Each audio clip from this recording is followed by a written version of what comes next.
Hi, this is Bob Sorrentino from Italian Roots and Genealogy, and I'm here today with Mark D'Ambrosi, and we're going to be talking about his family from San Valentino Torrio. So welcome, Mark. Thanks for being here. Thanks, Bob, for having me. I appreciate it. Hope you're well.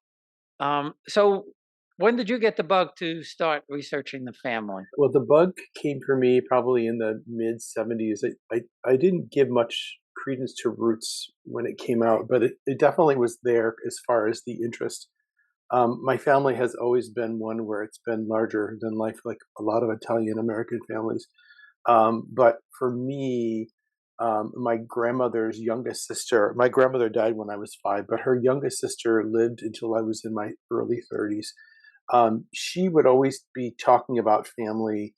So my grandmother's family was the most prevalent one, and she actually sat me right down. I have it somewhere in my notes, written on the back of an envelope. The names of her mom's siblings and her mom and her grandparents. And when I actually did the research about 10 years later or so, I actually found all those people, which was amazing that she actually had it all right.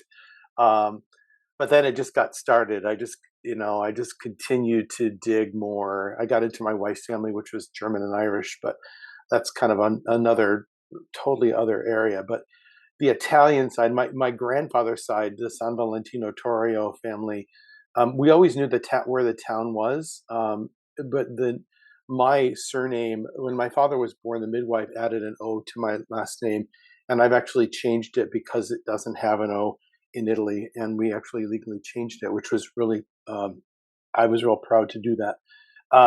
But around 1997, we started writing letters. That's when I wrote the first letter to San Valentino and looking for family. And a cousin wrote back, and he connected me. Well, he had connected with one of his cousin's spouses who worked at the town hall in the Casa Comunale, and he made the connection and connected our families. And so in 2009, I got an email connection through Facebook with one of the cousins that I had been connected to the families. I've been writing letters back and forth for Christmas from 97 until then. And then finally went to Italy for the first time and met my father's family.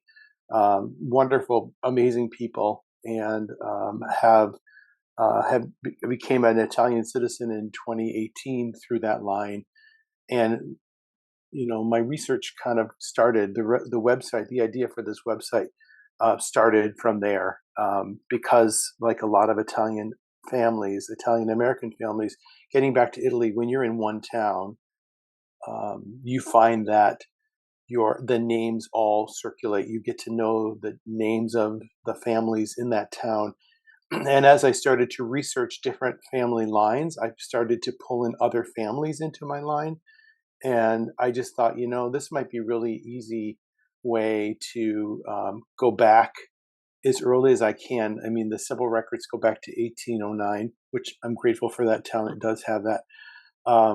But to be able to pull and start to document all the families and create just a town-wide family tree, which has been really, really helpful, because I could start to see, like every family is game. Every family is an option. There's no exclusionary, exclusionary criteria, because everybody can be included. And so, it could be a little bit of a, bright, shiny object adventure, because you're capturing everyone. So I've got kind of a method to my madness, and I've connected with people. I've got family still currently in San Valentino, and they've put me in touch with people through the Facebook page. I've met with the mayor and told the mayor about my project and meet with him. We're going to be going in June for a wedding, and I'm going to try and meet up with him, or at least connect with him, to let him know kind of where we are with the project and continue to build. There's a lot of people from the town. The woman, ironically, the woman across the street from me, her grandfather is from the same town. Which, Wow. and there's a guy at my church who who he said he goes. I said, "Where are you from?" He goes, "You'll never. The town is so small, you'll never know." I said, "Tell me what it is." And he said, "San Valentino Torrio." And he ended up being a fourth cousin, which is even Wow. more amazing. Yeah. So Yeah. it's a very small town, but it has, you know, probably like many, large expansion, large outreach into the greater worldwide population. So I think it's a, good endeavor to do to help other people from this town research their family and grow. So what? How close are the relatives from there? First cousins, second cousins? In San Valentino, they are second cousin once removed, second cousin twice removed. Amazingly, though, it's the removed gets people up, kind of throws people off, but um, physically looking at them, I could see my family Yeah. resemblance. It's really kind of scary. You don't think second cousins would look like family, but there is one cousin that is only a few years older than me, and he really reminds me so much of my dad's younger brother that passed in 2016, and it's amazing. I mean, I know that there's other families that have come into each of our lines to get us to where we are today, but there is definitely a resemblance, and um, there's a nickname, there's a family nickname which I found out. My family is always trying to tell me stories about the name, nicknames and our family nickname. And so when I was doing research, it was an 1811 or 1812 death record. It actually listed the nickname, which I was, Yeah. Wow. Yeah. I paused when I looked at it because I knew the story, and I couldn't believe what I was reading because I know that this guy would be related to me, and he was. He was like an uncle. It was like a, I don't know, 3 or 4 times great uncle, but he is definitely in my line. So the story that my cousins in Italy have told me about our nickname is true as far as the, what it is, and that it's common and it is in use still. And the cousins that are there, when we call each other that, it's not just kind of a game. It's really, there's a passion around that name, and you know it's kind of cool to have that. And it was unknown. It's unknown to my family in America. There are more there are more people with that nickname in America than there are in Italy, because there are more people that immigrated from my family to America, compared to the ones that remain. There's only one brother that stayed, and that's pretty much everyone that's in this town Mhm. that's related to me. All the other ones, or descendants of other ones, have come to America, but we had no idea of the nickname. But when you say the name there, everybody kind of smiles because they all know what it means, and they all know that we're all blood.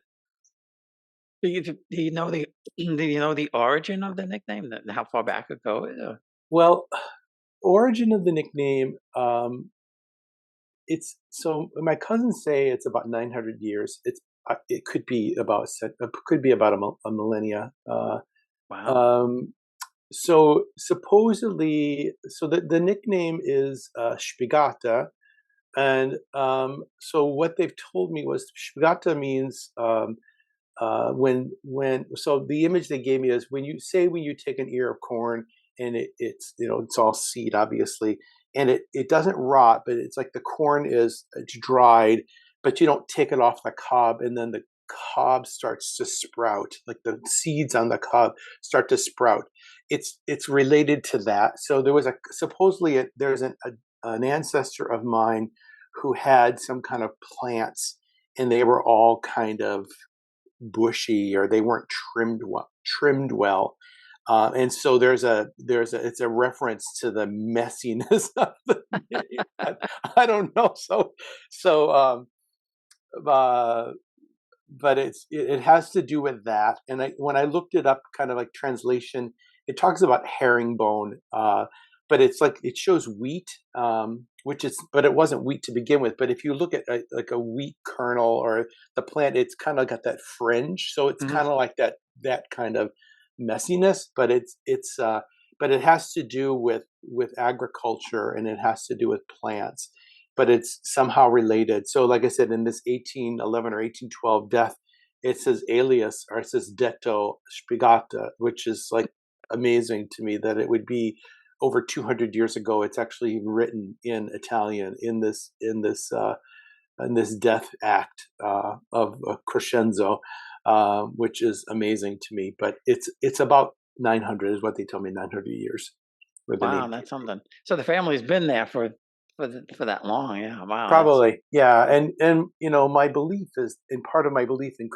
wanting to create the website is that because there are specific names, I haven't gotten back to maybe where some of the names may have come from or originated from, or if they've come from different areas. Um, there's only so many people in this town that could actually be the beginning people.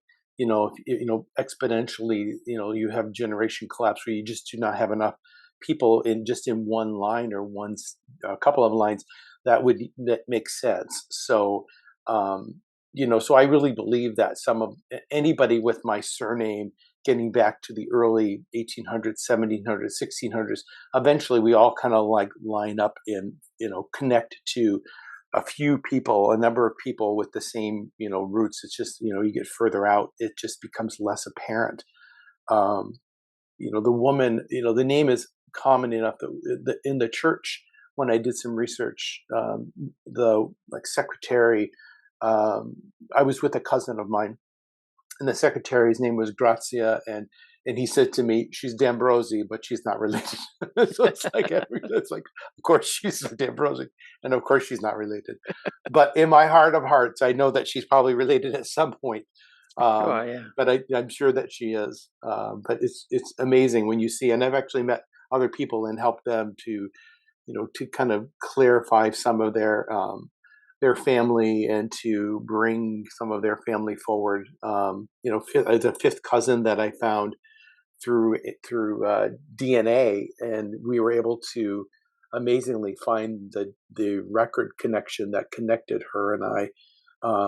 And it's all because of these records. So it's like, it's not my direct line. So it's like, so when I could pull her in, but then there's all these other lines that her family's also come from San Valentino. So I'm like, why wouldn't I want to capture them? Because eventually they wrap around. Even the cousins that are there now, the women that they marry are from San Valentino, and their families are from San Valentino, and then they wrap around and they connect with other members of. It's like we may as well just make it one. It's just easier to capture everyone than to start to have multiple lines, because then eventually you start connecting those lines up and you're like, I've created a web. I've not Yeah. created Yeah. a family. I've created a web. So so you mentioned that you did DNA.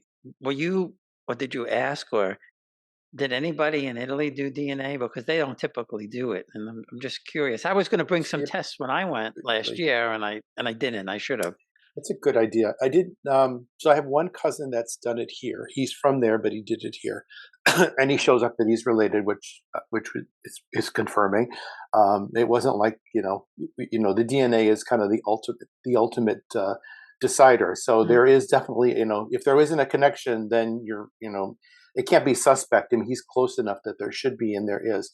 Um, Typically, there is not a lot of people that I know in my family that have done it. Um, I didn't think about this, but you've just kind of inspired me to think maybe I should get a few ancestry DNA tests, just because that's where the majority of my family have tested, at least the ones that are here in America that are Italian American. It would be helpful to see if I could find um, some other people, that would be willing. I mean, if I don't bring them, there's no way of them testing. So if I bring them, they might say, "Sure, I'll try it out." Um, Yeah, yeah, and that's what I think too. Because I know there's very few. I mean, I have mine out there in a few places, and I get very few hits from Europe in general, and hardly anything from Italy. But I think, to your point, it's the ultimate confirmation type of thing. yeah, and I understand the suspicion. I mean, I Hmm. know that I know that. It's funny. I When I learned a little bit more of the history, it kind of confirmed some of the things that I was seeing, like the distrust in authority. the distrust somewhat in the church, like the overall arching, like we are we speak the truth, and there's definitely some where it's kind of modified in this generation or the generations that it came to America. But I think even that there's definitely a grouping, a connection, where people just stuck to themselves. They just didn't want to air their dirty laundry outside of the family, and or talk about things outside of the family. I mean, that could be a lot of families, but I know in my family there was something more to it, and I can't say that I noticed anything different about it. It was kind of normal for me, but when I read some of the history as to why people felt that way, it was apparent to me that it was more than just just kind of what my family was. It was more common. I felt more of a kinship with other Italian Americans sharing that same story of reticence and hesitancy, and not like there's cousins. It's interesting. I had cousins on my grandmother's side who maintained a connection with for as long as my grandmother and her sisters were here in America, and I had been writing letters to that side too, sending Christmas cards, and this one cousin reached out to me, and this was about 10, 11 years ago. We were going to Italy, and I wanted to meet him. He reached out. I thought, well, this would be a great opportunity. Someone that's a little bit closer to my age, although he's a little bit younger, but close enough. And he was really hesitant. He was like, who are you? What do you like? Are you planning to stay with me? And like, so I had my other cousin that is in Italy, who's on my grandfather's father's side, who I had a connection with. I said, please, can you please call him in Italian, tell him I'm not looking for anything other than to meet you. And then of course, when this guy and I met, we became like smitten cousins. We were just, I saw him in September when we were there the last time, and he actually met me. It was the last day. It was right before I was flying back home, and we had tried to connect the whole time. But he was so kind, and his family has been so kind. But there's always a arm's length, a little bit arm's length with that. Whereas my grandfather's father's family, it's like, nope, come on in, you're in, all the way in, as in as you could possibly be, and it's odd for me to be that in with people that I didn't grow up with. It's a nice feeling, but it's just very, you just, I'm like, I don't really know you guys. You're taking me into some of your inner sanctum things, like, a wedding that you're bringing me. Say, come on, we're going to go pay for the wedding. And I'm like, you want me to come with you? Really? I'm not going to say anything, but I'm like, okay, I guess if I'm going to go, I'm going to go with you. Whereas like, it just seems strange to me that it was that close, but we've been that close. That's the way that family, that group of people and I have been. So, Yeah, but I think that they have a whole different mentality about it. I think, and that's what I noticed when I met, and I didn't even know they existed. My dad's first cousins, the women in their 90s, and I didn't know my grandmother was sending them money during the war. She was sending photographs they had my parents' wedding photo. So yeah, and so I didn't know them in a sense, but they knew me, yeah, because they knew my grandmother. They were my grandmother's nieces. So um yeah, they have a different kind of sense of family than I think we yeah, do, you yeah. know? I would agree with that. That's true for all of the cousins. They have a my grandmother. I didn't know. I was writing to this one cousin who was a generation older than me, and she wrote, and I had to check with my aunt. I said she said something about that my grandmother sent packages. It's like I'm like, am I reading that right? And my aunt said, yes, your grandmother used to send Yeah. packages to Italy, and they stopped because they asked for my aunt's wedding dress, and my grandmother goes, I can't send you my aunt's wedding dress because in Italy it would have been the thing. Like, well, they probably figured you only going to wear this dress once. Why not let everybody else get a chance to wear it so it gets some use? Which I mean, It makes cognitively, sense. it makes sense to do that. But I think my grandmother's thinking, well, I've got other daughters and maybe granddaughters that might want, and if it goes to Italy, it'll never get back to America because it will, it's not like, we live in town and it's just going to move back. It's a major thing, but I had to look, I'm like, packages. And she said, yeah, she used to always send packages, which was amazing to me. But they knew me, even the ones that in my grandfather's father's side, um, he was similar. There were things that they knew. When I reached out, there was a story about my grandfather. Um, there was a story about him. There was a murder, and so they were. So what I found out that was they wanted to know. They were always told as children. These are the cousins that are more my age, but as children, they were told about this great uncle. And when I came around, they were immediately sending me photographs to say, "Is this him? Is this him?" And I'm thinking, and I didn't know about the story, and I kept saying to my wife, "What's the interest in my grandfather? I have no idea what the interest is. Why?" And so then when I started to get to know them, my grandfather was the youngest of nine, and he was 25 years younger than his oldest brother. Actually, his oldest brother and his wife had already had a child, and then they were pregnant with their second child, which was a boy. And my great grandmother was pregnant at the same time, and she was like in her late 40s. And so the nephew and the uncle were the same age. Hmm. And so I think because my great grandparents were so old as my grandfather was growing up, that his older brother kind of stepped in as a surrogate dad, because he had a boy that was his own brother's age. So the two boys would pal around and do things together. And there was a connection between the oldest brother and the youngest brother that didn't exist with any of the other siblings. It was my grandfather was kind of like, I'm responsible for this kid, and helping him to raise him. So it's just kind of a sweetness, like to be able to know that those cousins are, even though there's a distance, they're actually closer emotionally to me because of that connection with my grandfather. Which is also, it's my name, it's my surname, but it's like I've done a lot of research on my grandmother's side, but there's my grandfather's side is just there's a passion around this connection with this town. Whenever I go there, I feel at home. I feel like Hmm. this is like home again. Even though I've never, didn't grow up there. I didn't go there as a kid, but being there, I can navigate the town. I drive in the town. It's like home again. Um, so I have this affinity for this, and so it's kind of like a labor of love because I love this town so much that, Well, and I, and that's what I kind of say to people. If they're going to Italy, I said, if you know where the family is from, you have to go because it's a different experience than just going to Rome or Florence or a place like that where it's yeah. it's a big city and you don't have a connection. But when you go back to those towns, you really feel a sense of home. Yeah. Well, you almost like if you don't know family, you almost like, I haven't had this sense, but I imagine there'd be like this longing to say, God, I wonder if there's anybody in my family from South.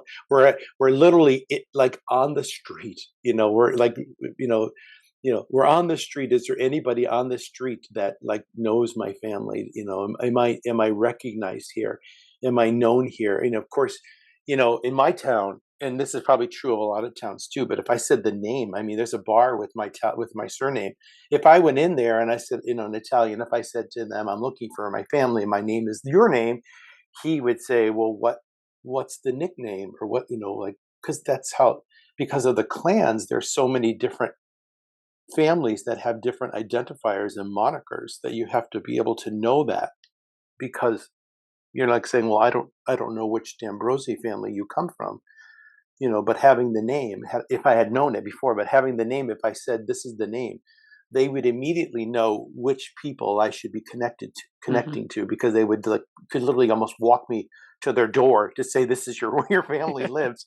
Uh, Um, and I've heard story. I mean, that I've interviewed people, and that's the story I got. They were walking down the street, and somebody says, "Who are you?" And they give the name, and they all of a sudden people are coming out of the down the road. This is your family, yeah, and this is your this is family. your family. Yeah, Yeah, yeah, very yeah. much so. Yeah, yeah, we did that for my grandmother's. My grandmother's town. We were at the feast of Santa Filomena, and we went for the feast. I wanted to go. I wanted to go in really in honor of my grandmother and in memory of her, because it was like in my great aunts, because that was the two really that I remember. But to think, like, to close my eyes and think that they were girls and this feast was going on, and I'm Hmm. sure this was a big, big, big deal to them, to have like all of their cousins and have everybody like this, there everybody that was there. It was just, middle of summer. It was probably a wonderful time to see everybody. And when we were there, it was just like that. It was like seeing cousins, and I had already had connections. So it's like just seeing them and like meeting one cousin in the pastry shop, and then walking to the main street and seeing other cousins. And that's true of even in San Valentino. It's the same way, where they're around. You just, and I say to my wife, I can't get mad at people in this town. And she says, why is that? I said, because, honey, they could be family. I don't want to be, I have no reason to be mad at my family. They all could be relatives of mine. So I really want to be mindful of that. So, yeah, yeah. So it's been a fun time to like Now, have dig into that. were you able to find any homes where they lived and go Well, inside, or at least yeah, well, I haven't. I know that the family in San Valentino knows where my grandfather was born. Um, so I know that, and but I haven't been like, I really would like someone to say, just walk me by it. I'd like to take. I mean, it's kind of funny because it's like I know the town, but I don't know that specifically. And I have always been, when I know kind of where it is, I kind of look down the street, but I don't know exactly. If I know where it was, I would probably venture on my own to have my own moment with hmm. that space. Um, that might be something that I do this time, just to say, show me exactly where it was. Where did these people live? Where in town were they? And it's not far from the church. It's within walking distance of the church. Um, so it would be interesting to see. I mean, I don't know in Italian records if there's anything with land records to be able to figure out where in town people lived or where families lived. There probably is, but I haven't really seen it. Um, but Yeah, yeah, well, it's identified. sometimes the records have the address. I know with some of my They grandparents, they had do. the Yeah. address where they were born Yeah, or they do. died. They do have that. I mean, I don't know that they have it on my grandfather's. I've never actually seen my grandfather's birth act. That town, after 1865, a lot of those immigration years that coming to America, that generation of people, those records aren't available online. I know they exist, but I'd have to go and see that. So some of the older records they do, but the names have all changed. So when I mention the names Yeah, of the streets are streets, they're different. they're like, people are like, I don't have an idea where that is in town. But there's enough there that um, to spend time to linger uh, in this area is just really it's close enough to Naples. We're almost in Naples. We're just over the border in Salerno. Um, so I'm like, do I feel do I feel like my family is really from the Salerno area? It's kind of hard. Even all of my family except for my mom's side, my dad's parents, they're on the fringe. One's in Avellino, but just over the border or over the province line. Same Hmm. with my grandfather, just over the line. So I actually feel more Neapolitan when it comes to actually being from the province of Naples. It's like a stone's throw away from the provincial line. Um, Yeah, well, that's my dad's family's from Naples, and and I didn't, I always they said Naples, so I always associated with inside the city, and some of them were there, but I didn't realize that my paternal grandmother, um, that she was now it's Circola, but back then it was Massa di Soma, but I didn't know, exactly where she was from until we just went there, and I met my cousin, and he explained everything. hmm. But we were lucky enough to go because of my grandmother's family and who they were. Some of the homes, going back, 300 years, and one place in particular in Calabria, they was the place where they went during the summer, I guess, to go collect the rent or whatever. But he was the owner was nice enough to let me go in, and you know, Oh wow, is that's right in the cool. square, and go upstairs and wave from the balcony with my cousin and all of that stuff. So Mm, that was like, uh, and you it's a whole different feeling, you're standing on the balcony where your third great grandfather stood. yeah, It's yeah. surreal, It's yeah. It's one thing to you walk know? the streets, but it's one thing to be in the home where they would have done everything, just had Yeah, their mundane life. They would have stood at a stove or at a fire to cook a meal, or to a bedroom where their children would be sleeping, or anything like that would be it's a very different yeah, experience. That's one yeah. thing I would like to experience, that piece. And that was in Montebello, and then not far away in Fasado, they had another big place. I mean, it is, I don't know how many, couple of thousand, 3,000 square foot, whatever it was, 2-story, big, stone place. And it's not owned by the family anymore, of course, but they had this big picnic for us, and we're standing out there, and we're there for hours and hours and hours. And finally, I said to somebody, I said, "Doesn't doesn't the owner care that we're here?" And they were like, no, doesn't matter." and and and they said he might come out. He might come by. We'll see. So eventually, towards the end of the day, he did come by, and he was asking what was going on, and they explained it. So then he asked if we wanted to go in. He doesn't live there. Oh, Uh, and it was, um, you know, good and sad at the same time, because it's in such disrepair inside, but you could still yeah, see the vestiges of what it looked like, yeah. in 1850 or whenever it was. The ceilings, you could still see what was left of the ceilings, and the hallways, and things like that. And the town wanted to buy it from him a couple of years ago, I guess, and maybe make it a tourist place or whatever they were going to do with it. And he won't sell it, so it's Mhm, just kind of sitting there, sad. mm. Um, so I have to ask you. So how did this whole project come together? Where you know, because I thought about doing it a couple of times in my maternal grandparents' hometown in Torito, Bari, and yeah, we're lucky because they have almost all the records filmed from 1809 all the way up to the 50s, Mhm, 40s.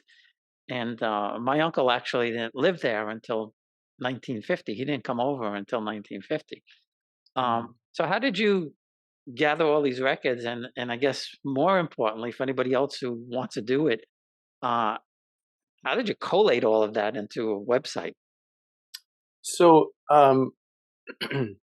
so what I started to do on my end was to start with, I started with the earliest years and just starting to extract them. I used just used Microsoft Excel just to gather information. So, um, I mean, I use a software. I mean, a genealogy program. I think at the time it might have been Roots Magic, but I'm using Legacy Tree, and but what I did was I would pull them into Excel, so I would make sure I was capturing everything, and then I would create an entry into the genealogy software, and then it's a labor of love. So you're going, if you're doing birth, you're doing all the births, and you're going one by one by one by one, and then you could start to, like, you can start kind of anywhere, because if you start with babies, especially early 1809 records, the parents don't exist anywhere. I mean, Hmm. they're not, there's no like history of them yet, so you can put them in. But then eventually, you can start with marriages, and then potentially capture their children as you go forward. So once you get going with that, you start to connect as you move forward in time.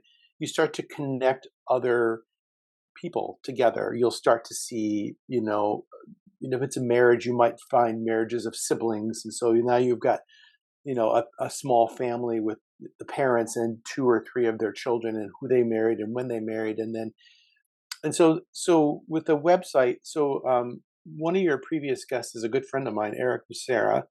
I had chatted with him because he talked about this for him, in kind of a concept conversation.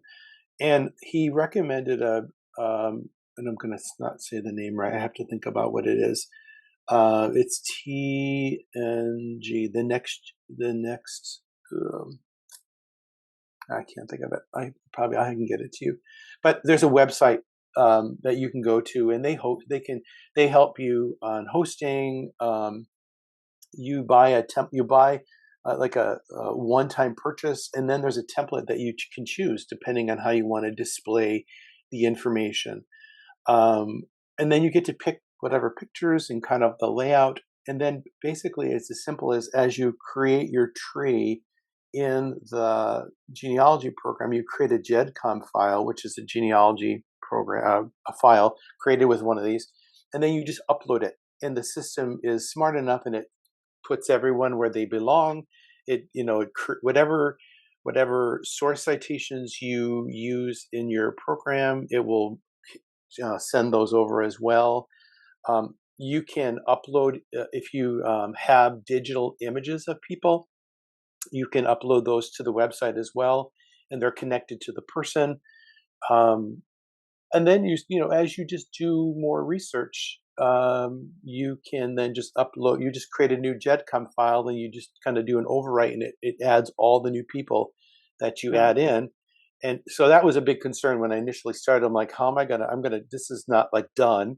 I'm gonna continue to do research. I'm like, how do I not screw this up? And it's really simple to do. And as I add people, and as you can see, one of the things that I sent was an image of the different surnames, and there's all different templates, so you can have things displayed in different ways, but it gives you like the top 50 surnames, and it tells you how many people in the tree have that surname. So you could, you start to see and recognize this is from this town. As you do the research, there's no holds bar in who you research. Um, Obviously the research gets complicated. I have one. Um, this guy is married into my family, but his father was married 4 times and had children with each wife.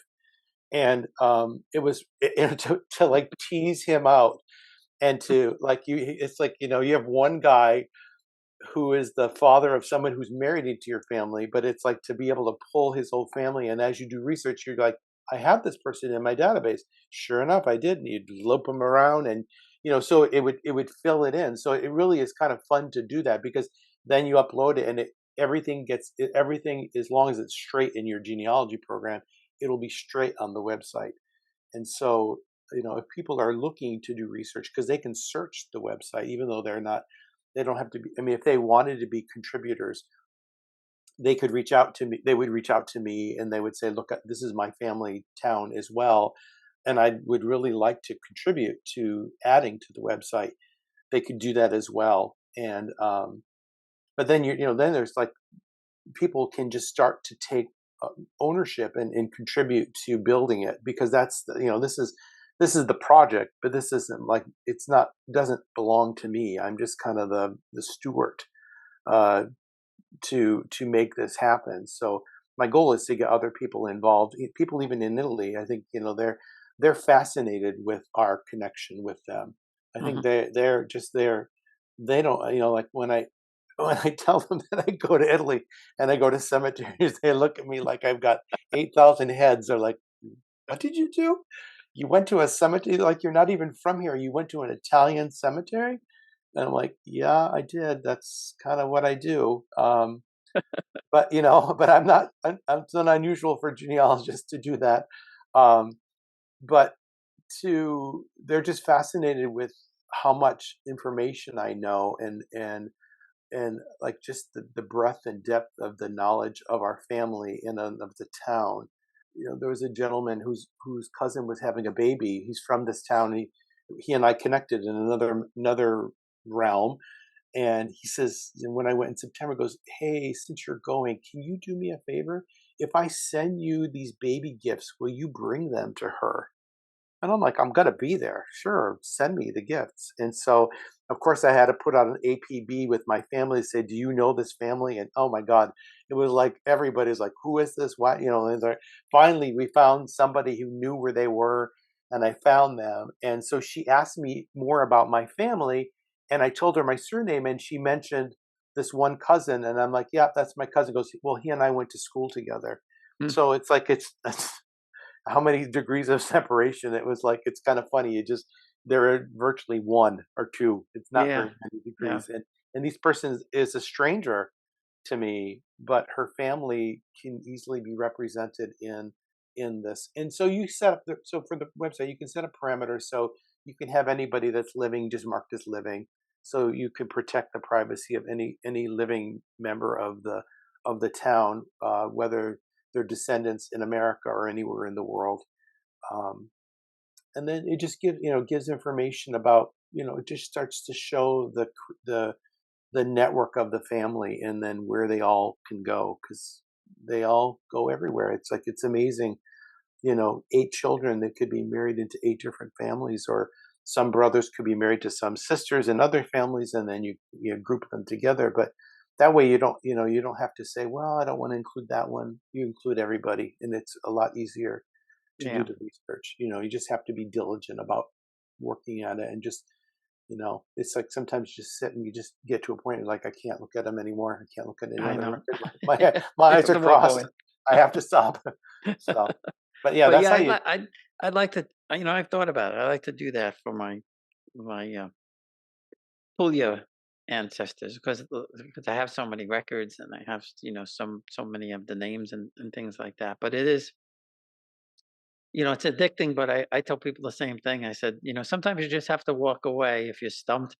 I said come back in a month and all of a sudden that thing that you were looking for will miraculously show up, or make the connection. My strangest one was my cousin Linda, who's like a fourth cousin here, Mm, and she contacted me many years ago and said, "I think we're researching the same person, Maria Piomalo." And I said, "Yeah, we are." I said, "It's my great grandfather's sister.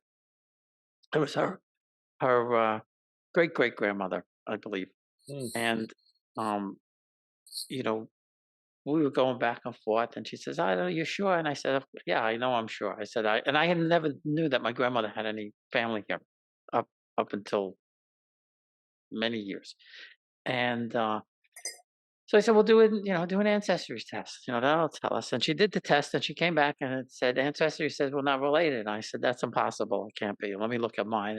And they showed me on my side as being her relative, but not, she wasn't uh, showing on her side. no, So I said, "Well, I don't understand." I said, "But I know we're connected." I said, "There's no question about it." And so she contacted them and they looked at something and they said, "Yeah, we made a mistake. I don't know what happened." But what came to pass, which was really crazy about it, she uh her family and my family in America, in Queens, right? They were connected from the 1920s through the 1960s, 70s, right?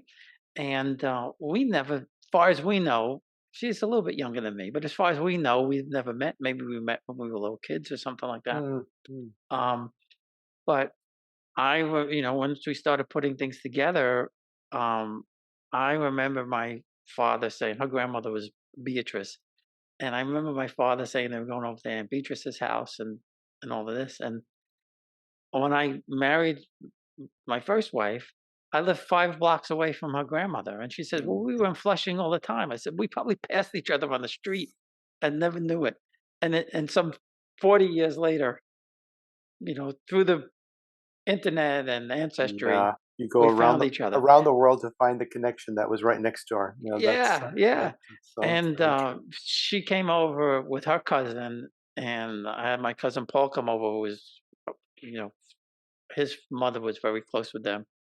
And, they came over and it was like we knew each other forever. I mean, there was just that, you know, some weird family connection there and, you know, this incredible bonding thing. you know? Yeah, and then once what I find is once you connect, you can't disconnect. It's No, like no, it's it's not even impossible. it's not even possible. I can't. Like you don't want to No, disconnect. no. There's something more to it than that. I can't really describe it. It doesn't make sense logically, but because I've had it happen, and I don't know like what to make of it, but it's just the most amazing experience because logically you think, well, I met you once, or I met you and we have a connection, and then it kind of goes. But there is something, especially if they're here, there's something about the connection that goes so much deeper that it changes. Like, so this guy that is at my church, when I had chatted with him, and we found out, when we found out, and I said, what was your, like, who are these people? Because I literally found it like on like a passenger list, and like he did that, they did come, and there's all this connection. So when I said, well, what is your grandfather's name? And he told me, and I'm like, oh my God, they were going to see your grandfather. I said, we're connected, we're related.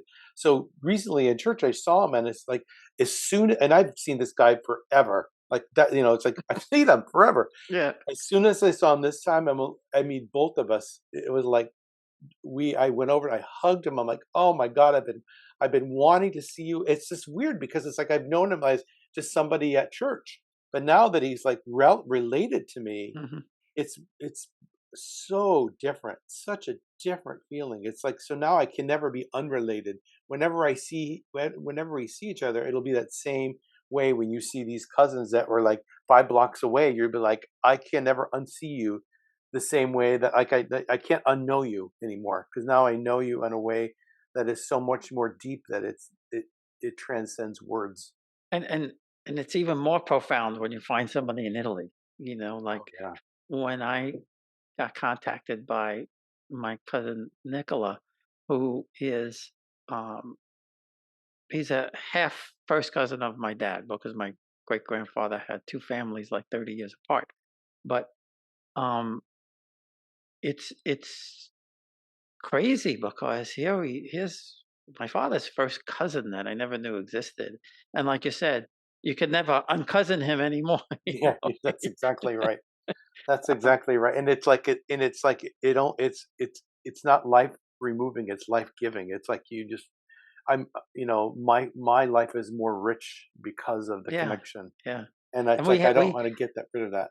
we had a funny story because in Naples, and we always call my father's cousins here aunt and uncle because that's what we were taught, right? And he explained to me. He said, "Well, he says not necessarily an Italy thing, but certainly in Naples it is. And if you have a first cousin, or if your first cousin once removed, you refer to your parents' first cousin as aunt or uncle."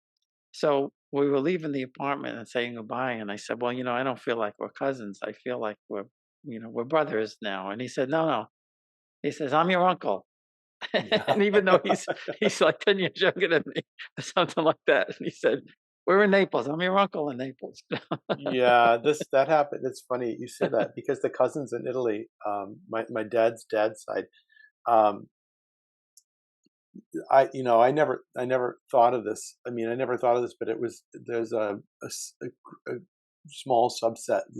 They're younger than me, and uh, I didn't realize they were talking to someone, referring to me, and I was there, and they kept saying "CEO," Mhm, and I looked, and I kind of like I understood what they were saying, and I just remember what it was like. I I just remember smiling, thinking, this is such an honor to be referred to, even though they're my cousins. I mean, mhm. everybody is cousins. There aren't, at this age of in my life, there are no uncles that Right. would be Yeah, in yeah, Italy. yeah. Um, but to be referred to as uncle there to someone that was a younger generation, because basically their dad and I were the same age, or virtually the same Mhm, age, that they just referred to me as uncle. And even in Italy they do all the time. I mean, all of, like, so the cousins that I know, all of their parents first cousins are aunts and uncle. That's They don't mhm. even, Yeah, yeah, yeah. it's not, it's a way. And I we didn't do that as much with my dad's cousins here. my grandmother did. It was when my aunt was talking about one of her mom's cousins. She kept talking about this one aunt, and she in Neapolitan. She said Sidunat, and her husband was Si Carmenil, and I'm like, so when I really kind of understood like what she was referring to, I'm like, how are they your aunt and uncle? And he goes, "Oh no, they're not my they're not my aunt and uncle. They're my mother's cousin." I'm like, "Oh, you call them?" It's like I'm like, "Oh," because we didn't do that. But of course, now I that was the first kind of like brought into my awareness. But then in Italy, everybody does it. It's just the way It's it just the way it is. is. Yeah. And so It's when it happened to me, I'm like, okay, that makes me feel good. So there's one of my second cousins, my last second cousin in Italy died last year, and he was like 88. Um, but he's like my uncle. So I would just call him as Zio Attilio. I never refer to him as cousin, even though I could, bring out my chart and show you that he truly is my second cousin, you know, as as uncle, and it's just kind of like that. It's almost like so much sweeter. I don't well, know. There's just we were doing that online because my fourth cousin Cinzia was saying that Nicola was my Zio, and I'm saying no, no, I'm pulling out the chart, right? yeah. And I'm Go saying, away, you no, no, and American. she's That's not insisting, right. no, that doesn't matter, that doesn't matter. He's your uncle. Yeah. And then Yeah. finally, he explained it all to me, and I said, oh, okay, because I thought growing up when we referred to um, my dad's cousin as aunts and uncles, I just thought it was, I didn't know, I thought it was my parents. It was just, we were supposed to respect them in that way, and that was Correct. it. And Correct. It we was just just a thing you went just did, along with right? it. Got it. Yeah. Um, Understood. so listen, this has been a lot of fun, certainly, Mark. Before we go, could you tell people the name of the website if anybody wants to find their Sure. family? Yeah. So my website is San Valentino Torrio Families. That's all one word, .com.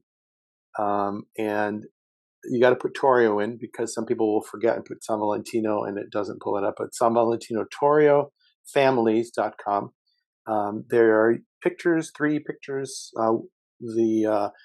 The coat of arms is in the middle, and then there's a picture of each of the churches. The church on the left, I think, is San Giacomo Apostolo Maggiore, and the church on the right is Santa Maria della Consolazione. And those are the 2 main churches in the town. And then there's a whole, there's a whole backside you can, to go in and change things around. But, it's in there. People want to do some research. They want to look for family. Obviously, this is a work in progress, so not everybody's there. It's about a 10,000 population currently, so it's not a small town. But if you are from there, please, there's a link for an email. You can reach out to me. I would love to hear from people that are from there. I mean, I'm whenever I do, it's like immediately we become friends because Hmm. we have this connection. I'm sure you probably know this because people reach out to you and you're like, Yeah. oh yes, we're related, we're connected. Even if we're not blood, we're connected. Um, but it becomes this passion place. People that are wanting to know more, even if they are just finding out, they start to see familiar names. They start to realize that, oh, that aunt and uncle, they're in that same family, that same surname group. I wonder if they're from there. And then lo and behold, they are. So anybody from there, please reach out because it would be fun to connect and to continue this project going forward. I mean, like I said, it's a labor of love, but I love this place. I know what you mean. I know exactly what you mean. Well, listen, thanks again. Have a great day, and Thanks. we'll talk again. Alrighty. Thanks so much. Hi, everyone. This is Bob Sorrentino, just letting you know that my new book, Farmers and Nobles, is now available for sale on www.italiangenealogy.blog/Farmers and Nobles, or you can find the link in the podcast notes. Thanks for listening.